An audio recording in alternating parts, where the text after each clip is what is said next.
हजरत अब्दुल रहमान बिन of बड़े मशहूर और बड़े सहाबाओं में से हैं।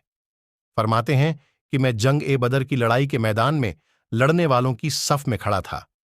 मैंने देखा कि मेरे दाएं और बाएं दोनों तरफ अंसार के दो कम उम्र के लड़के थे। मुझे ख्याल आया, अगर मैं मजबूत लोगों के दरमियान होता तो अच्छा था कि जरूरत के वक्त एक दूसरे की मदद कर सकते। मेरे दोनों तरफ बच्चे हैं, ये क्या मदद कर सकेंगे? इतने में इन दोनों लड़कों में से एक ने मेरा हाथ पकड़कर कहा, चाचा जान, तुम अब्बू जहल को भी पहचानते हो?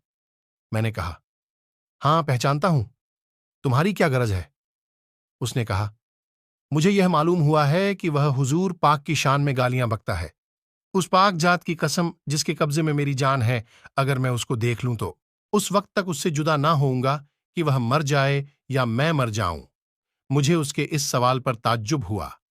इतने में दूसरे ने यही सवाल किया और जो पहले ने कहा था वही। उसने भी कहा कि इत्तेफाकन मैदान में अब्बू झल दौड़ता हुआ मुझे नजर पड़ गया। मैंने उन दोनों से कहा, जिसके बारे में तुम मुझसे सवाल कर रहे थे वह जा रहा है। यह सुनकर दोनों ने तलवार हाथ में ली और एकदम भागे चले गए और जाकर उस पर तलवार चलानी शुरू कर दी, यहां तक कि उसको गिरा दिया। यह दोनों साहबजादे मुआज बिन अमर बिन जमुह और मुअव्वज बिन अफ़्फ़ा है। मुआज बिन अमर कहते हैं कि मैं लोगों से सुनता था कि अब्बू जहल को कोई नहीं मार सकता, वह बड़ी हिफाजत में रहता है।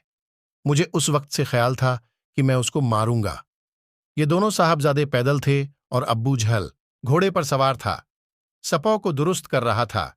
जिस वक्त अब्दुल रहमान बिन औफ ने देखा और यह दोनों दौड़े तो घुड़सवार पर राह रास्ता हमला मुश्किल था, इसलिए एक ने घोड़े पर हमला किया और दूसरे ने अब्बू जहल की टांग पर हमला किया, जिससे घोड़ा भी गिरा और उठ ना सका।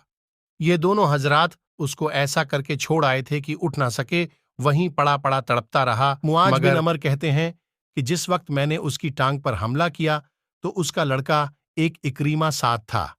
उसने मेरे मोड़े पर हमला किया, जिससे मेरा हाथ कट गया और सिर्फ खाल में लटका हुआ रह गया। मैंने उस लटकते हुए हाथ को कमर के पीछे डाल दिया। दिन भर दूसरे हाथ से लड़ता रहा। जब उसके लटके रहने से दिक्कत हुई तो मैंने उसको पांव के नीचे दबाकर जोर से खींचा।